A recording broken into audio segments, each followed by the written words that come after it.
You're listening to The Globalist, first broadcast on the 6th of February 2025 on Monocle Radio. The Globalist, in association with UBS.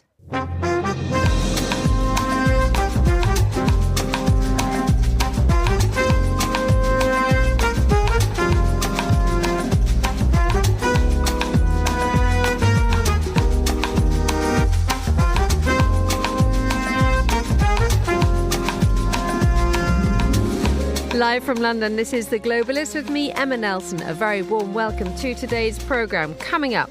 So let me be very, very clear. That will never happen. We will never accept the forced displacement of Palestinians, which is a war crime. That was Jordan's King Abdullah at a summit at the United States last year. But Donald Trump says everybody loves his Gaza plan, so why has everyone else said no way? Also ahead in the next 60 minutes, Taiwan sends in Marines to defend its airport, but what from? We'll find out why Honda and Nissan are struggling to do business together.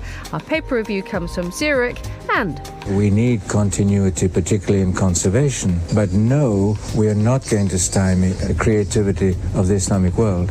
How the Aga Khan, who's died aged 88, became a global champion of Islamic architecture. That's all ahead on The Globalist, live from London.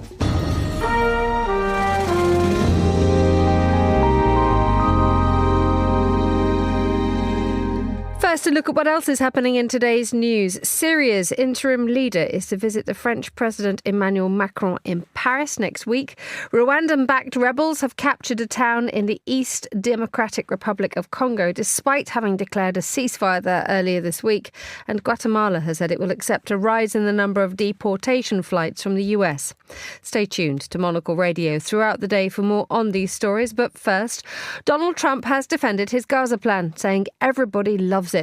But there's been international condemnation of the scheme, which would involve the US taking control of Gaza and displacing its population. In a remarkable unanimous sign of condemnation, Saudi Arabia, the UK, Russia, China, Islamic Jihad, Hamas and the UN have all joined in their criticism. Well, the reaction from those countries that would be directly affected has been similar. So to find out more, I'm joined now by the Cairo correspondent Heba Saleh and by the Amman journalist Clotilde Goujar. Both a very warm welcome to Monocle Radio. Good morning to you. Good morning. Thanks for having me. Heba, let's begin with you. We've seen in the last 12 or so hours, the White House has rowed back on the permanent expulsion of Palestinians. Does that offer any kind of relief, or are we still in a situation where this is just something that Egypt is not going to allow to happen? I think it is something that Egypt will do its best to not allow to happen. Even temporary displacement is problematic.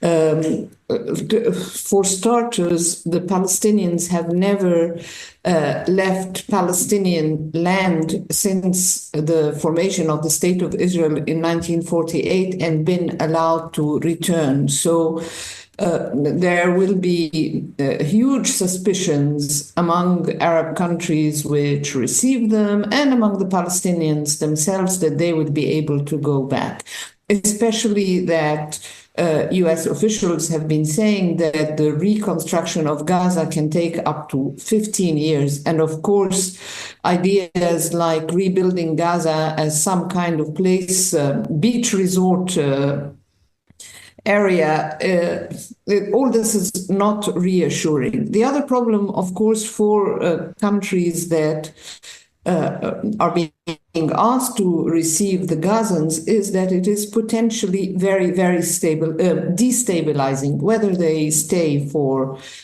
a few years or forever. They view this as potentially very problematic for regimes. They will be seen as having acquiesced in some kind of ethnic cleansing plan by their domestic public opinion and by oppositions, Islamist oppositions at home and abroad. This could become a focus for mobilization against leaders. And how are they going to, what are they going to do with all those people? Are they going to have to police them heavily, for instance, because Egypt, for instance, believes that some of the Gazans will want to try to fight Israel from its territory, and that could threaten drag it into war, or at least increase tensions with Israel, with which it has a peace treaty. So very problematic. And there are very similar problems faced by the Jordanians, aren't there, Clotilde? Because we have Jordan for such a long time is considered to be a key ally of the United States. It provides stability on the Israeli eastern border.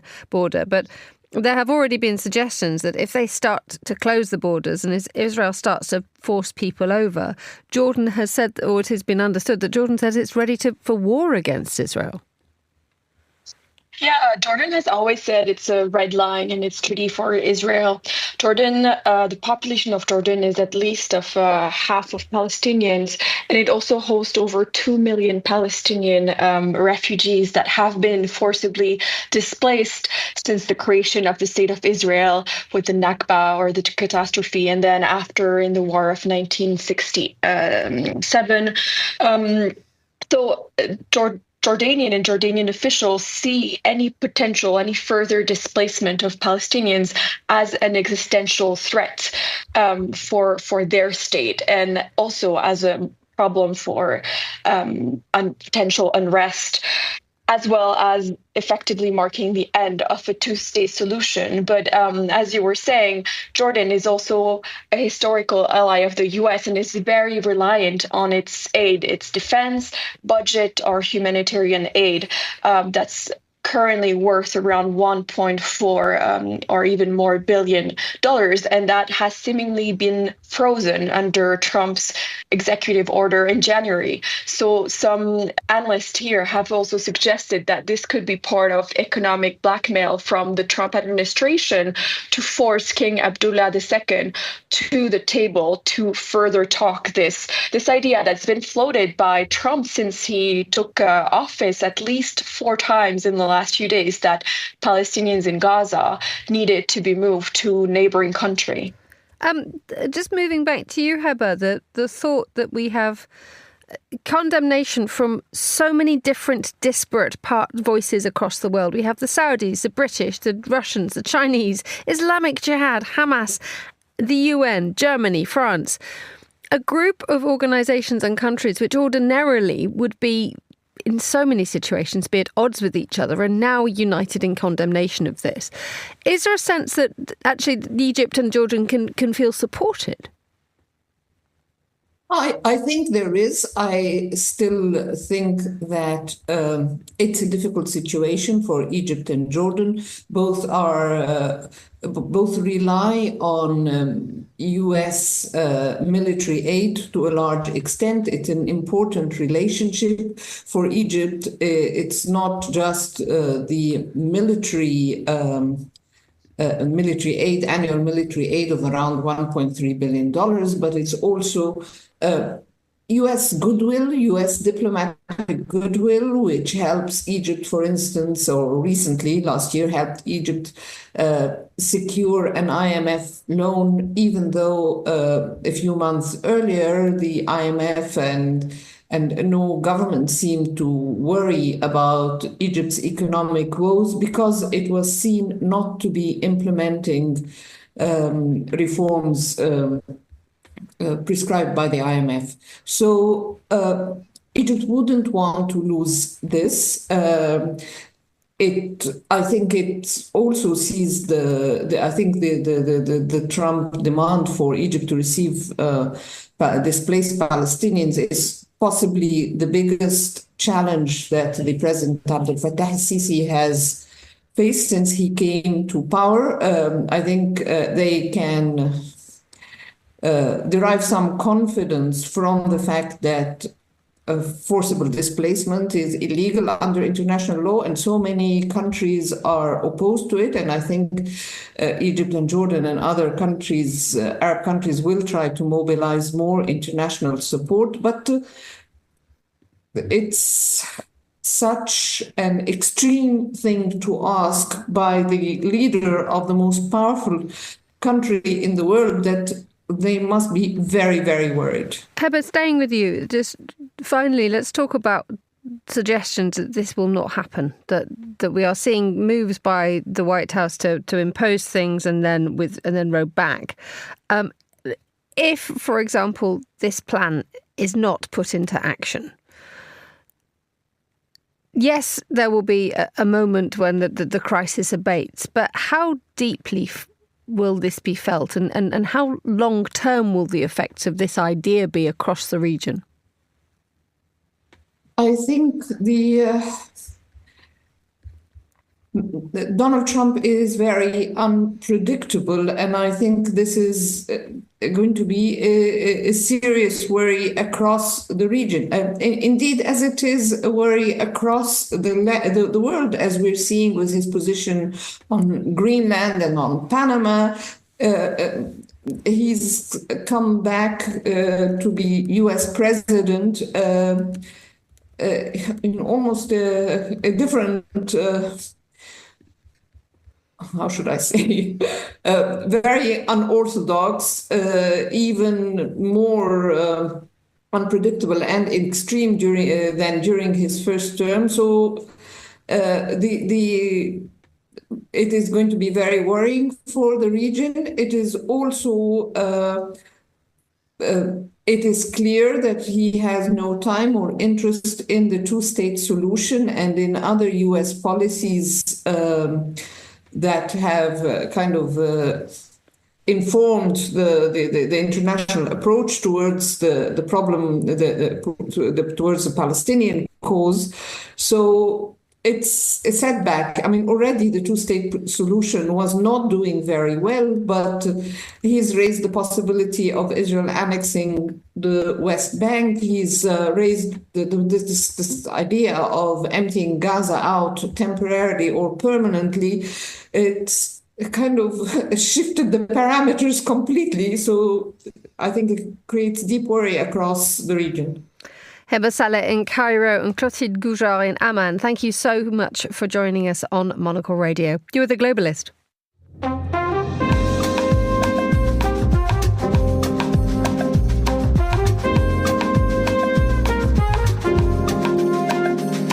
The time is 15:12 in Taipei, 7:12 a.m. here in London. Taiwan's military has stationed around 100 Marines at Songshan Airport in the capital.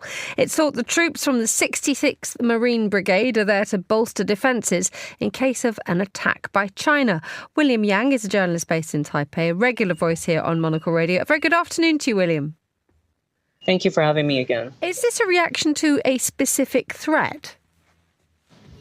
I think this is, in fact, in line with the military exercise drills that Taiwan has demonstrated since last year, because we know that for the first time in 2023 and 2024, the government has included the military drills of securing and preventing invading airplanes and military forces from attacking key airports and facilities. And the two main airports in northern Taiwan, including the Taoyuan International Airport and the Songshan Airport, are the key demonstration sites of these exercises. So we know that the government has been planning increasing the military forces, securing and protecting these key infrastructure. And now that they are taking another further step by actually deploying at least 100 Marines being stationed at these airports, I think it's just an indication that they are implementing these drills into an actual part of the defense protocols. Yes, because this is part of a wider effort to protect the capital in the last few weeks, isn't it? Right, exactly, because they are a lot of the scenarios that the recent military exercises have been demonstrating are all concentrating on how to prevent the invading forces from reaching the political capital, which is Taipei. And so obviously the beaches and also the airports and also the seaports around all these around Taipei are all the key areas that the government has been increasing the capacity and the capability of the military. And also, I think just beefing up the different types of forces that are involved in the efforts to defend the capital. Explain a little bit about how this is being received in Taipei and Taiwan, but also when you see the photographs, you see these soldiers with marine equipment in the foreground of there's quite a remarkable photograph going around, which has members of the military with guns in the foreground, with commercial airliners and civilian buildings in the background. Obviously, a confirmation of their deployment, an incredibly strong message to China. Nonetheless, airports are generally seen as quite welcoming places, a gateway to a destination where sort of soft power can often be at its most potent. What effect do you think that this is having on Taiwan, that when we see these pictures or when you touch down at Songshan, you don't get the warm civilian welcome, you see guns?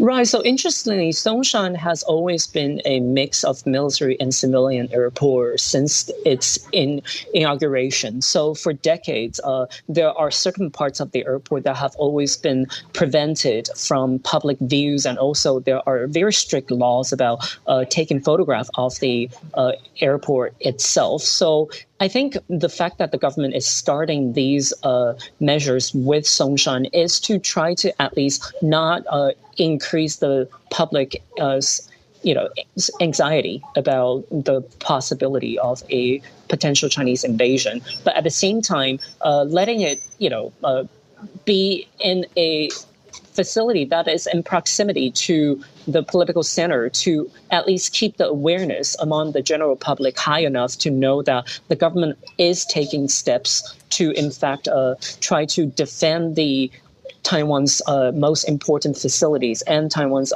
commercial and political center. I think it's a very delicate decision and the delicate balance that definitely they have gone through a lot of deliberation before they decided to announce it to the public. And I think, given the fact that the Chinese has increased the frequency of the blockade-style military exercise around Taiwan in recent years, this is a necessary, I think, response, both signaling to Beijing that Taiwan is not taking these Chinese threats lightly, but at the same time demonstrating to the public that the government is taking steps to consider what are the necessary preparation that need to be in place. And, I think putting it through both the annual military exercise, but also these public demonstrations so that the public can have enough time to get used to it.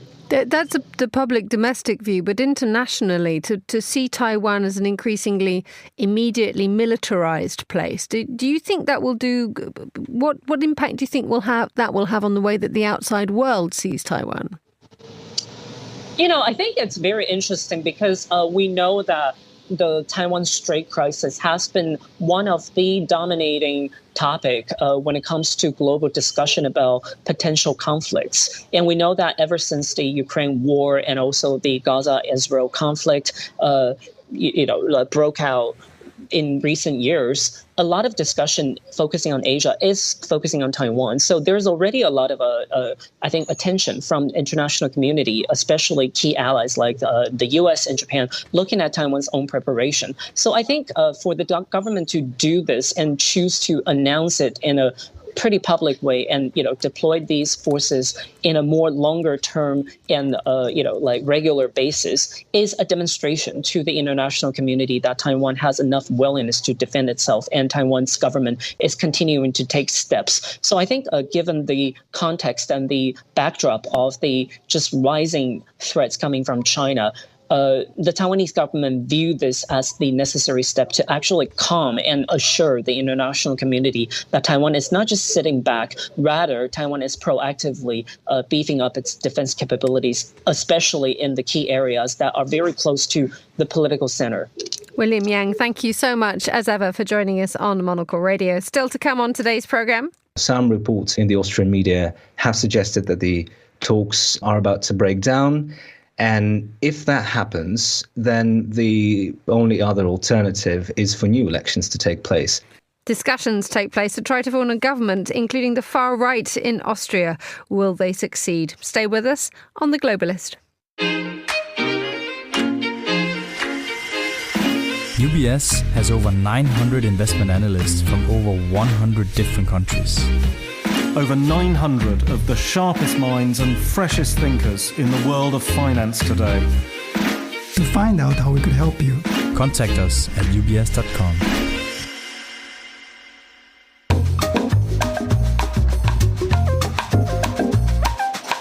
7:20 here in London, so 8:20 a.m. if you're listening in Zurich, which is where we head now for today's newspapers. Joining us from our studio in Dufourstrasse 90 is Noel Salmi, travel culture, sustainability writer, and a regular presence on the microphone. A very good morning to you, Noel. How is Zurich looking this morning? Good morning, Emma. Zurich has that grey lid over the lake, but perhaps the sun will come through in the afternoon. Yes, I think Zurich and London have been placed in the same Tupperware box.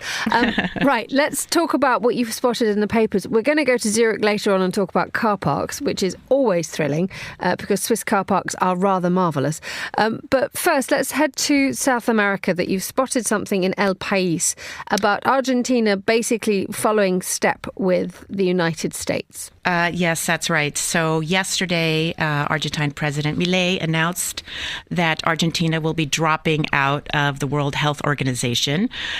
He has long attacked the World Health Organization, which he, during the pandemic back in 2020, when there were quarantine measures by the previous Argentine president, he called it a crime against humanity. He said it was a plot by the WHO that had no basis in science. So he is following in lockstep with Trump and getting out of that organization. He's also, his office also said they are mulling leaving the Paris Agreement in line with their their climate denialism. And he also railed against what he called supranational organizations in general. And what is going to be the effect of Argentina departing the WHO? Because it was clearly instrumental. It sort of stepped up when COVID took place. So were the same thing to happen again? I mean, where does Argentina now lie? It's crazy. I mean, Milei said Argentina is leaving the WHO for the health, to protect the health of Argentines. But obviously, Argentina doesn't actually contribute so much money to the WHO and really gets a lot in return. So, this is a problem with these populists. They seem to be making decisions based not on facts, but based on some sort of idealism about. It sort of works in a right across the board, doesn't it? Because Milei is now targeting the Paris Agreement, something that Donald Trump has just left. Exactly. That's right. And he also railed at the United Nations General Assembly, calling the UN a multi-tentacled leviathan that imposes a socialist agenda on its members. It's funny, isn't it, that you'd think that he hasn't done this until Donald Trump got into power. That's right. And that's I think that's the reason that I first noticed this story last night in El País. But then it started getting a lot more coverage this morning because it's a little bit worrisome. Are other right-wing leaders going to follow in Trump's footsteps and step out of these multilateral organizations, which have done so much important work in the last decades? Let's head to Washington. An article in the New York Times. There's this evisceration of government that's taking place by Elon Musk at speed. And the New York Times' headline is Trump administration deepens pressure on federal workers to resign. There is a real push against ordinary staff to get up and clear out. Yes, that's right. Today is the deadline day for federal employees to take this so-called deal. A lot of them are being warned against taking the deal, partly because the wording in it says that they will be paid through September to stay home and not work, provided the funding is available. And I'm not sure that that people should necessarily be taking Trump and the Musk team at their word that they will get paid in full through September. So there's a lot of outrage. There are employees saying that they will stay on no matter what because they feel a sense of duty. But it's really very unnerving. And one part that is so distressing throughout all of this is the attack on science. Musk's lackeys were seen at the NOAA, the National Oceanic and Atmospheric Administration. According to the New York Times, they have accessed its data. They have taken data about climate off of the website, and that's really alarming. And that's also happening. The National Science Foundation is mulling cutting half of its staff.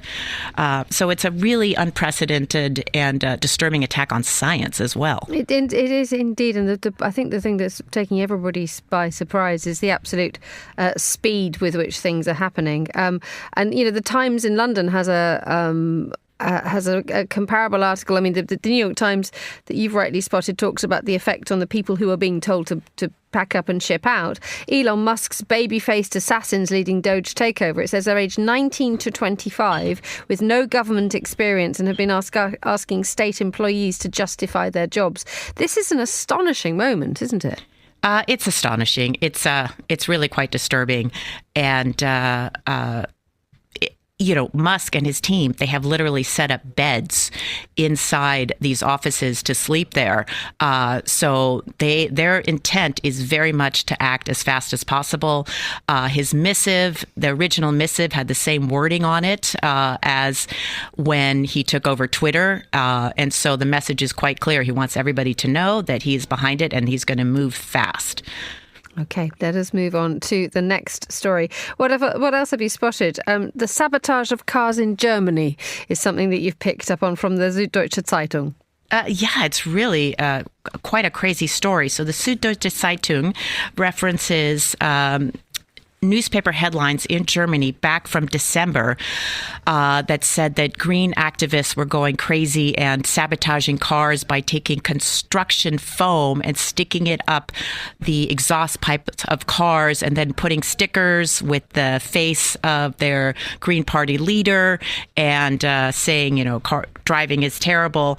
And it turns out that, in fact, it is not actually the Green Party that's doing it, or climate radicals, as the papers called them. But according to a report in Der Spiegel that the Süddeutsche Zeitung was able to confirm, it was actually operatives hired by Russia.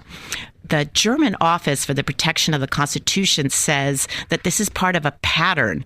Russian secret services had been using their own agents less to carry out espionage and sabotage and paying people that they contact via Viber and send them messages telling them, we'll pay you 100 euros per car to sabotage these cars. And what is the intention? Obviously, to make it look like it's climate radicals, as Bilt is talking about. Climate radicals attack cars with construction foam, car haters on the move.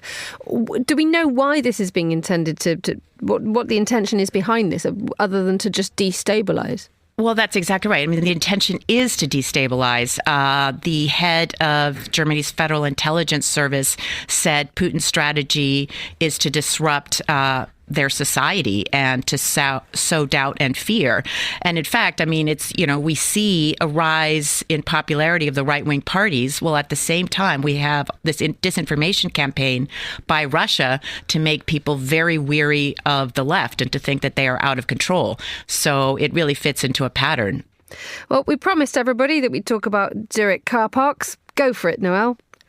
Yes. Well, so while we have some right-wing crazies on one side of the world, we have more left-wing parties in Zurich going in the other direction in terms of climate. Yesterday, a vote in the city council, 61 votes in favor and against 56 votes, to pass a motion from the Greens to take control of 14 city parking garages. And these are big garages, some of them, really right in the center of town, used by a lot of people. But the Green Party wants to have people drive less and less into town. And in fact, one of them said that traffic is the problem child of urban climate policy. And there's no reason that people from the Gold Coast, which is where Tyler and I both live, should be driving SUVs into the city and parking them there. How's it gone down in the Gold Coast? Well, The thing is, I used to write a climate column, and one of the things is that parking garages are actually good for climate, because one of the worst things is having drivers drive around in circles trying to find a place to park. I mean, certainly Zurich has a wonderful public transport system, and it really should be more and more people should avail themselves of it. But not sure that eliminating parking spaces is the solution. No, Sammy, thank you so much for joining us on the line from our Zurich studio. The time here in London is 7:30 a.m. You're listening to The Globalist with me, Emma Nelson. A look now what else we're keeping an eye on today. Syria's interim leader is to visit the French President Emmanuel Macron in Paris. The office of Ahmed al-Shara said the two men have already had a phone call to discuss the economic sanctions imposed on Syria. Rwandan-backed rebels have captured a town in the east of the Democratic Republic of Congo, despite having declared a ceasefire there earlier this week.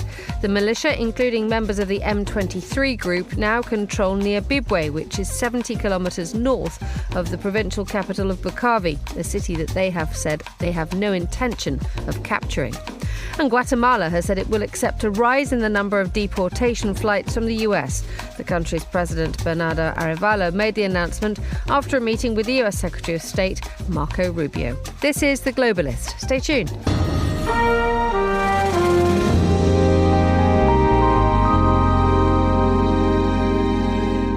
Now, Herbert Kickl, leader of the Austrian far-right Freedom Party and the winner of Austria's elections held last September, is due to hold a meeting with the Austrian President Alexander von der Bellen later today in Vienna. The meeting is being held to talk about progress in trying to establish a governing coalition for the country, together with the centre-right's People's Party. If the coalition talks succeed, Austria will have its first far-right-led government since the Second World War. If the talks fail, Austria could be heading for new elections. Well, Monocle's resident Austrian Chris Cermak spoke to Monocle's Vienna correspondent Alexei Koryolov about the coalition talks and began by asking a simple question. Why is it taking so long? It's a good question, Chris. I mean, this may not be particularly long by other countries' standards. We've seen coalition negotiations lasting much longer than that in Europe before, but it's certainly long for Austria, where, normally a general election takes place in late September, and then, we have a new government by Christmas or by the early days of January. And this hasn't been the case here, obviously. And, there are several reasons for that. One of them is, of course, that initially, even though the far-right Freedom Party did win or sort of did get the most votes in the elections in September, they were initially sidelined for coalition talks. And so there was this push to put together a centrist coalition involving the Conservatives, the People's Party, the Social Democrats, and a third party, NEOS, a Liberal party. So this would have been Austria's first ever three-party coalition. But that didn't come to pass. So those talks broke down at the very start of January, at which point, of course, the baton was sort of passed to the Freedom Party. And this was never going to be easy, because, of course, the Freedom Party is, even though it did win the most votes in the September elections, it is hugely controversial. Its leader, Herbert Kickl, is also a very controversial figure. In the run-up to the elections, he promised that he would, should he become chancellor, that he would create a fortress Austria with very tightly sort of controlled immigration policies, with a very tight budget, and where he would be a Volkskanzler, a people's chancellor. Now, that's a phrase that was used by Nazi propaganda in the 1930s to describe Adolf Hitler. So, that naturally didn't endear him to a lot of people. And so when these current talks, which have currently, this is what we're hearing, have stalled between the Freedom Party and the Conservatives, the People's Party, when they began in early January, that was never going to be easy for either party. And what we're seeing now, of course, is that there's lots of issues that remain unresolved, even though the Conservatives, the People's Party, have been accused before of sort of encroaching on Freedom Party territory with, much harder rhetoric on immigration and so on. It seems like these two parties really don't see eye to eye as much as people thought. Well, what's interesting about this, Alexei, is that, of course, these two parties have worked together in the past. This is not the first time that they are trying to form a coalition together. We've had a number of coalitions at this point between the People's Party and the Freedom Party. But, of course, this is the first time that the Freedom Party is in pole position. How much has that changed the negotiating dynamic? Yeah, absolutely. So, these two parties have been in coalition before. They have had governments before, 2 times actually. At the very start of I think it was 2000 to 2002, and then from 2017 to 2019. And both times those coalitions collapsed in disarray largely because of the Freedom Party. And you're right. So both times the Freedom Party was a junior partner in those coalitions. And now, of course, it is in pole position. And the Conservatives, the People's Party, have been forced to sort of play second fiddle. And they don't like that. They don't like that one bit. So one of the main issues of contention between the two parties now in these current negotiations is the allocation of ministries. So the People's Party traditionally, in many previous governments and coalitions before, they've been in coalition with the Social Democrats for many, many years. They've always held sort of very important, powerful ministries like the Interior Ministry and the Finance Ministry. And now the Freedom Party wants those ministries to itself. And of course, the Conservatives are not happy with that. And then because they are negotiating from a position of power, the Freedom Party also now wants to control sort of media policy and cultural affairs. And all these areas have traditionally been controlled by the Conservatives, by the People's Party, or by the Social Democrats in previous coalitions. So those areas are very contentious, and that is where most of the disagreement sort of lies. They want to, another very sort of important area where there have been lots of problems in these negotiations is that the Freedom Party wants to sort of start moulding the public broadcaster, Austria's public broadcaster, ORF, to its own liking and to its own taste. And that, of course, has met with lots and lots and lots of opposition. And that opposition spilled out onto the streets as well. So over the past few weeks, there have been several demonstrations. The latest one was just this week on Tuesday, a massive demonstration in the centre of Vienna with people obviously very, very unhappy with the prospect of the Freedom Party leading an Austrian government, if that happens. But now with these coalition talks reaching a standstill, it really remains to be seen whether they are going to continue. Some reports in the Austrian media have suggested that the talks are about to break down. And if that happens, then the sort of only other alternative is for new elections to take place. New elections that, of course, wouldn't necessarily solve anything if it leads to the same result. But just finally then on that point, Alexei, are parties aware of what voters want to happen on this? Is there one party or another party, whether it's the Freedom Party or the People's Party, that feels the need to actually form this coalition? I mean, how much pressure is either side under to not compromise on their principles, but at the same time to actually get a government together that voters want? Yeah, that's the problem right there, because no party in the September elections got the majority of votes, right? So that's why they went into coalition negotiations. There have been opinion polls recently that indicated that the Freedom Party has even gained in popularity even more. This was a couple of weeks ago. But of course, Austria must have a government. So if new elections take place, and again, we don't know if or when, and if or when they do, then I'm sure that there'll be sort of another attempt to put together a centrist coalition like they tried to do in the autumn. But short of that, the Freedom Party may very well find itself back in pole position trying to negotiate Austria's next government. That was Alexei Koryolov in Vienna there, talking to Monocle's Chris Chermak. You're listening to The Globalist.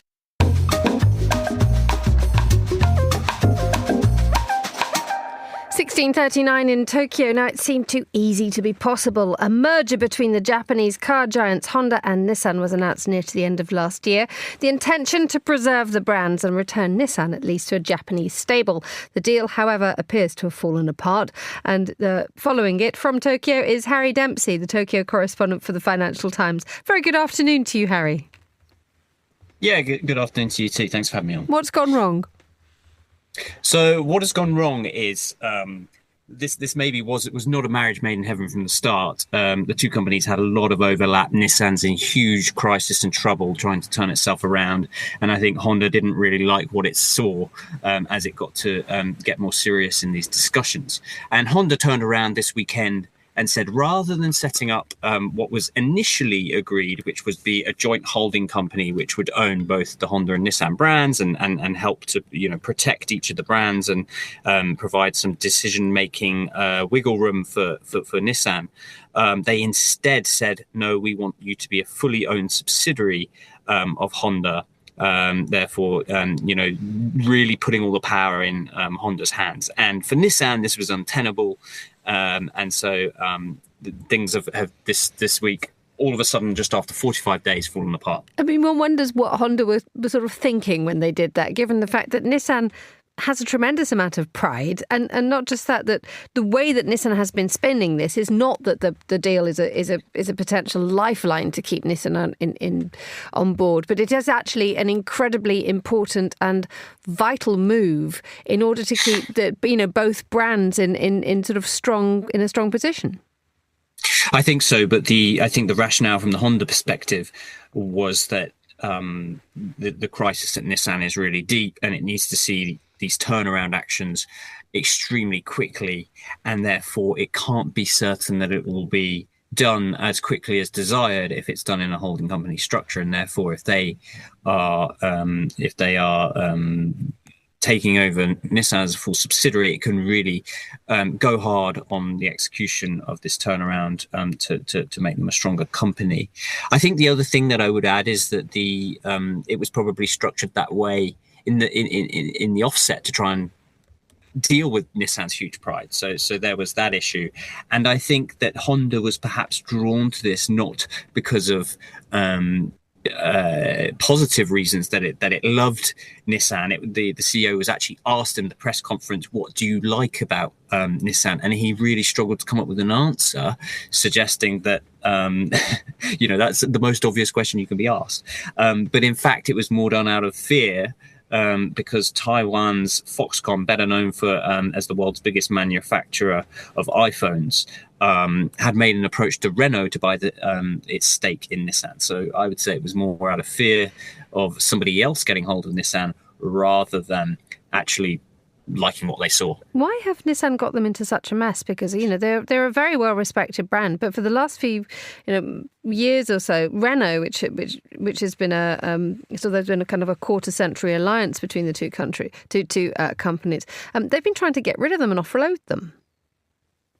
Yeah, so I mean, Nissan has been in a sort of perma crisis. I mean, it nearly went bankrupt in 1999. Then Carlos Ghosn took over. Carlos Ghosn helped, to improve the company's performance, but he grew a reputation as a big cost cutter. Whether that's fair or not, I won't comment. He disputes that. But the consensus has been that since Carlos Ghosn left around 2019, the company has still been in a lot of trouble, and it has lacked the leadership to take it forward. And it is not invested in the right products. And, the clearest example of this is in the US market, where hybrid vehicles have been hugely popular. They've boosted the profits of Toyota massively. Nissan just didn't have anything in this area. This is a wider problem, isn't it, for Japan itself, in terms of the future is not the internal combustion engine. Everything has to go electric. Is there a sense that the Honda-Nissan potential merger was something that could act as a sort of a strengthening barrier against commercial threats from other countries such as China? Yeah, completely. I mean, The challenge that the automotive companies have is there's massive investments before, which are much bigger than in the past, in that they have to invest in hybrids, they have to invest in EVs, they have to invest in software, they have to invest in autonomous driving, and these are massive investments that one company can't do alone, and therefore you need scale. And so the whole idea of this was to create a second pole in Japan's automotive industry that would rival Toyota, which produces over 10 million cars itself per year, and then also has a satellite of companies like Subaru and Mazda, which it's affiliated with, and they will produce each other's vehicles and things like that. And so the big competitive threat has obviously been China, and China this year overtook Japan for car exports for the first time ever. And so that's a moment. Harry Dempsey, Tokyo correspondent for the FT, thank you so much for joining us on Monocle Radio. You were the Globalist. UBS is a global financial services firm with over 150 years of heritage. Built on the unique dedication of our people, we bring fresh thinking and perspective to our work. We know that it takes a marriage of intelligence and heart to create lasting value for our clients. It's about having the right ideas, of course, but also about having one of the most accomplished systems and an unrivaled network of global experts. That's why at UBS, we pride ourselves on thinking smarter to make a real difference. Tune in to The Bulletin with UBS every week for the latest insights and opinions from UBS all around the world.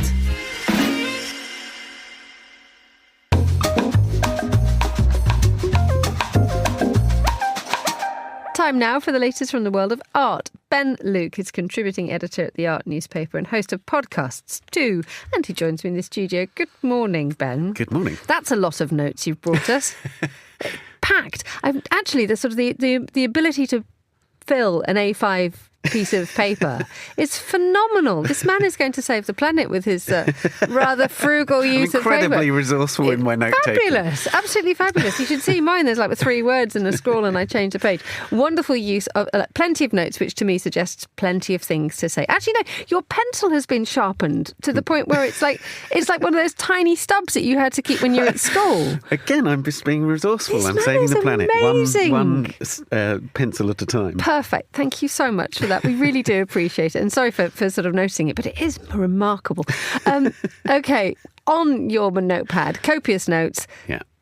Share, divulge. Share. Okay, so there's this wonderful story that's emerged this week, and I think it says a lot about collectors, crypto's entry into the art world, and so on. So it's going to be quite complicated, hence the lots of notes. But okay, let's go. So you remember last year there was a banana which sold at Sotheby's for $6 million. Taped to a wall. Taped to a wall, exactly. That is a work by Maurizio Catalan. It's called Comedian, and it was sold to somebody called Justin Sun. He's a Hong Kong, do we have to say crypto businessman? I think you just have.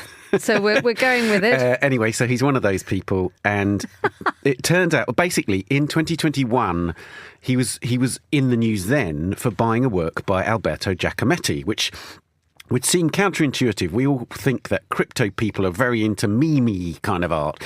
Giacometti's a great modernist artist. He's not very meme. But anyway, he bought that work for $78.4 million at auction. And it turns out that he was looking to sell the work. He originally bought it supposedly to donate to a blockchain-based fractional ownership fund called Ape NFT. So he was going to give a beautiful piece of sculpture by Giacometti to a non-fungible token outfit. Yeah, I guess so. Yeah, all right. Exactly. We're still with you. Right. Okay. So it turns out that he was in partnership with somebody called Chong Zihan Sydney, and she thought she had the authority, it seems, to sell the work to David Geffen. Right. David Geffen, great, entertainment mogul, the G of DreamWorks SKG. He now apparently owns the work, but Justin Sun banana man, thinks that this person, Zhong Zihan, said he did it against his will, alleges that as much, and is now suing Geffen. Geffen? Yes. Not because the middle lady? Well, no. The middle lady is all over the lawsuit. Right. But Justin Sun is trying to get the work back or be compensated to the tune, I think, of $80 million.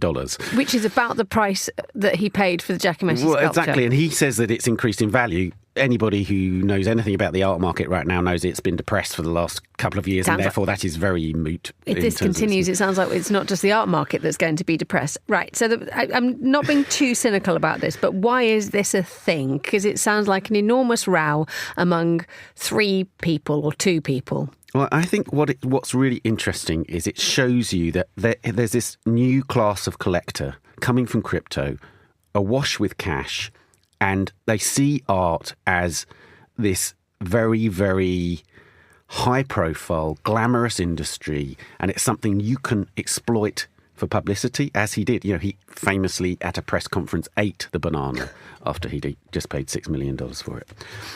The thing is, the art world is, in a different way, just as opaque and complex as crypto is to somebody like me. And the fact is, here we've got this art advisor person selling the work to David Geffen. David Geffen gives the art advisor 2 paintings and $10.5 million in cash as a payment.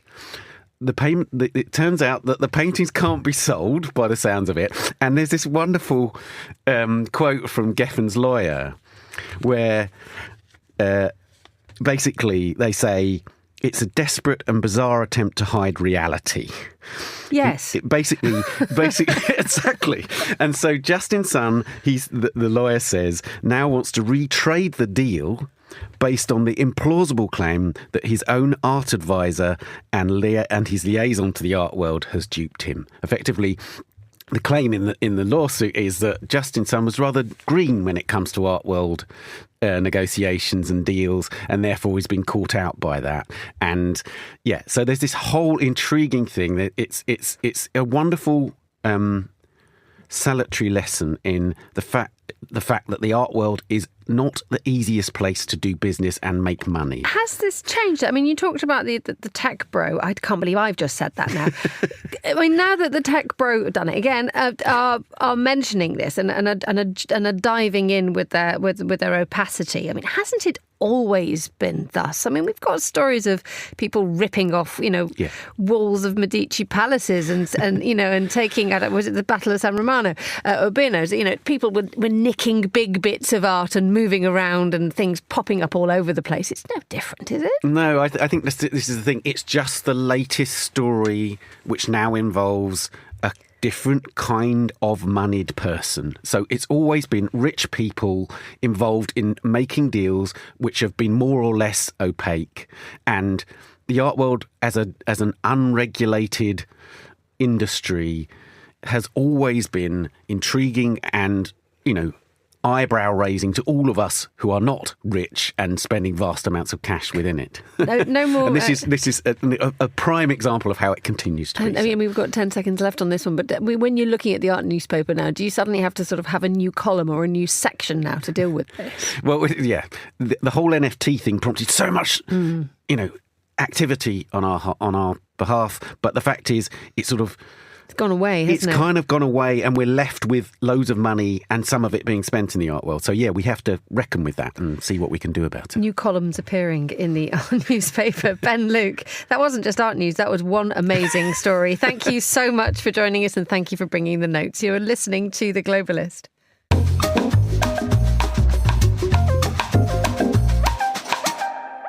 Yaga Khan has died aged 88, a spiritual leader of the world Ismaili Muslim community and also a builder of global cultural bridges. He was also a champion of Islamic architecture. Here he is talking about its importance.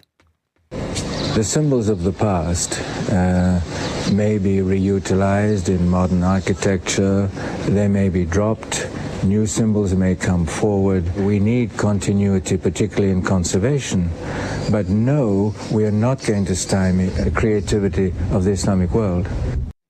Now, Tim Abrams is contributing editor of the Architectural Record, and he joins me now. Very good morning. Welcome back, Tim. Good morning, Emma. How are you? Very well, thank you. And very delighted to hear that you can sort of outline the importance of the Aga Khan. He was such a figure, wasn't he? He was an incredible figure. The role of the Aga Khan it's quite difficult to get our heads around. What you have here is the leader of a faith with 15 million followers, a hereditary position. The Aga Khan, the fourth Aga Khan, was the 49th hereditary imam who can relate their own lineage all the way back to the Prophet Muhammad. In addition to this very strong religious role, he was also one of the richest men in the world. The 15 million followers paid some of their money, each of them, to the Aga Khan, to their leader. So on these two, you have this unique position that a leader of a faith, but also incredible personal wealth. One of the most interesting things about the Aga Khan, the latest in both senses of the word, is that he became Aga Khan at the age of 20. His father was overlooked by his grandfather. He went from grandfather to this Aga Khan. His father was overlooked. He, largely because of his personal life, his father was divorced a number of times and married Rita Hayworth. So the Aga Khan's stepmother was Rita Hayworth. And I think it's kind of, for me, that helped me understand quite what a unique position. And so architecture, both this understanding of its cultural role and its importance to his adherence to the 15 million people around the world who followed the Ismaili sect of the Islamic faith. It was key in a cultural sense, but also he was in this unique position, and his wealth could mean he was a patron, and he was an incredible patron for architecture for over 68 years. There is going to be almost a geological time frame when we look back in years, many, many years to come, when his work will be seen as this solid and foundational element of Islamic architecture in the modern age. It's really hard to kind of fully understand his importance. Indeed, but when we look at this sort of solid presence, this sort of seam in architectural history, what will it look like? It will look like introducing Islamic architecture in its traditional common language into modernity. Effectively, he was termed the imam of the atomic age, and that might seem kind of retro-futuristic now, but in many ways that's what his grandfather did. He immediately put the Aga Khan, the fourth Aga Khan, into the modernity and said, on you go. And at the age of 20, he was looking after schools and hospitals, housing for Ismailis around the world.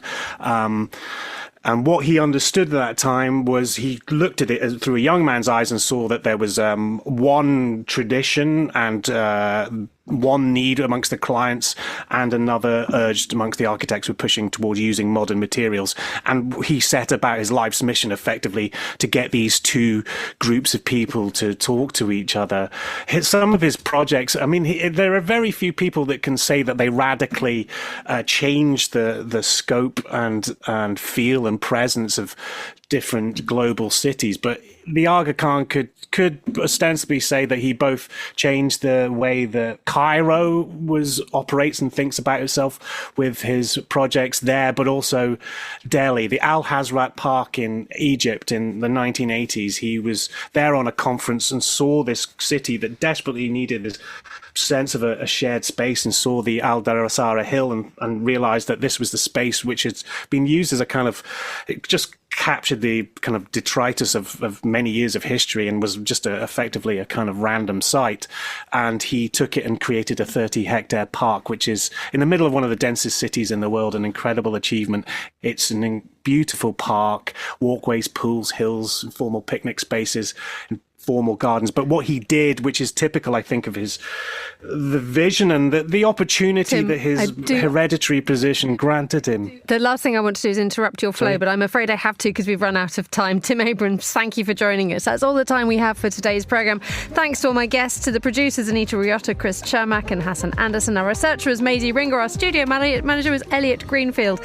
For now, from me, Emma Nelson, goodbye. Thank you very much for listening.